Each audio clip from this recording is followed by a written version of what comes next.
Good morning. This is John from the Springs Mennonite Church, and I'm happy to be here with you on the Monday of the last week of July. As I said the previous week, last week, I'm going to share for these 2 weeks on things that God tells us to do. Now, a lot of people will tell you what God tells you to do. I had someone recently that asked me, well, what does God want me to do? And I said, well, I can't tell you that. Well, why not? I said, because, well, it just doesn't work that way. I can tell you what you need to think about, but you're going to have to decide for your own what he wants you to do in that situation. But yet, in our lives generally, God really has made it clear of the things that we have to do. And I've already mentioned some, and I got a few more for this week. So let's get started. This in Ephesians chapter 5, beginning with just the first verse and the second one. Imitate God. Therefore, in everything you do, because you are his dear children, live a life filled with love, following the example of Christ. He loved us and offered himself as a sacrifice for us, a pleasing aroma to God.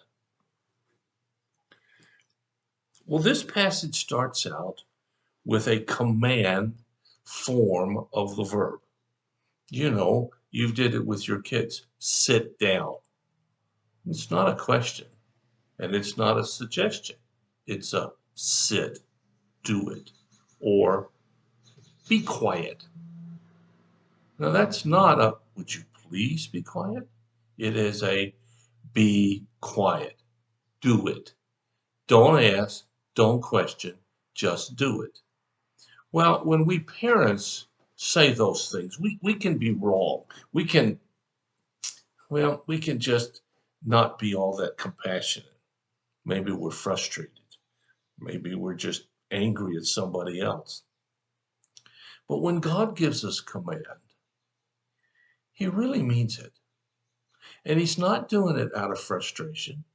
He's not doing it out of anger. He's doing it because he knows what's really best for you and me. So he starts out with the command, imitate himself. Okay, right then and there, the question comes up, who is God? If you look at the Old Testament, God sometimes is a God of anger and vengefulness and kind of bloodthirsty as it appears. But if you look at the New Testament, you see in the life of Jesus something really different. Now, does that mean that God changed? No.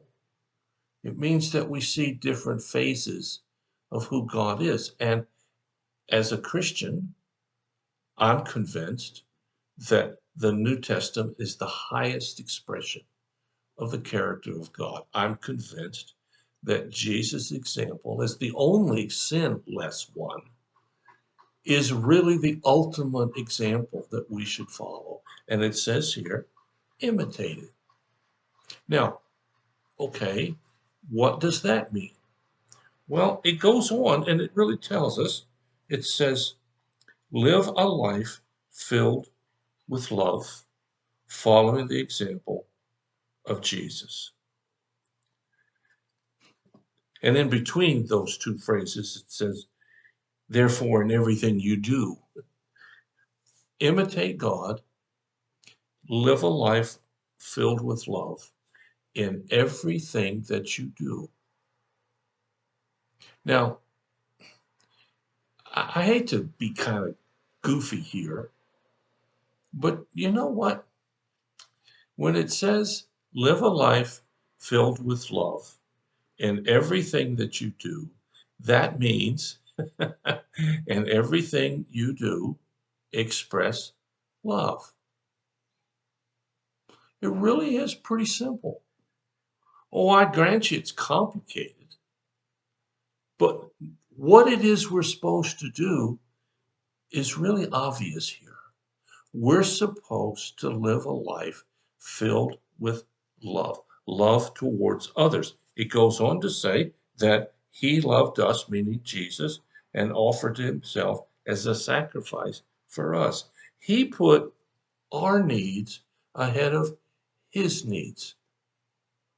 To love someone is to put their needs ahead of yours.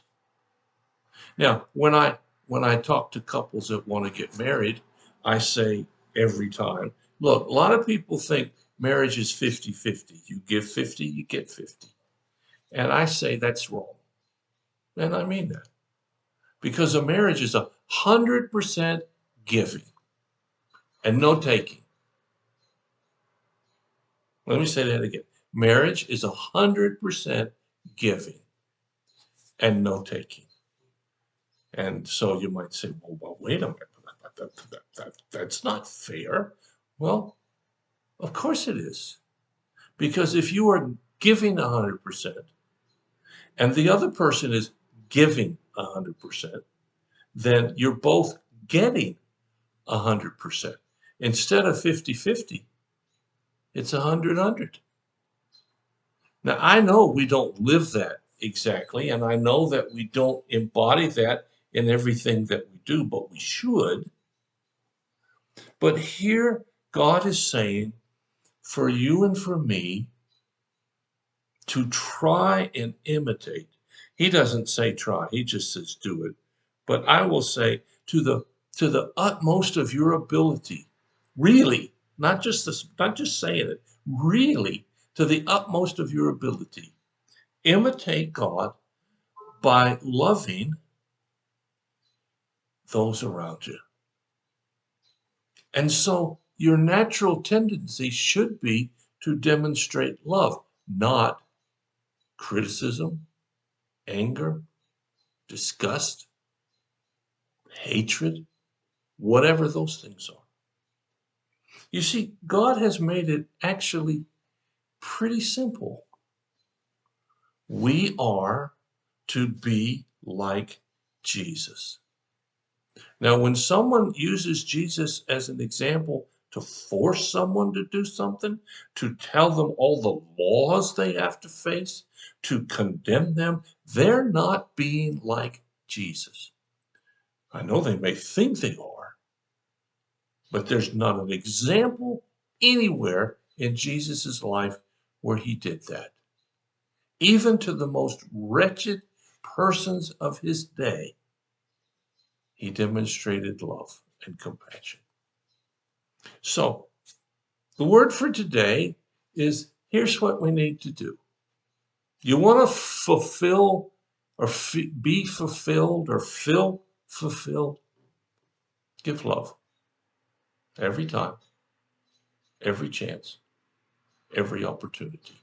And if you can't make it every time, then ask for forgiveness and try harder the next. Well, you think about it. Hope you have a great day. Hope you have a great upcoming week. If you have a need or a concern, let us know. We'll do everything we can as fast as we can to help meet your need. So until tomorrow, God bless you. I'll talk to you again.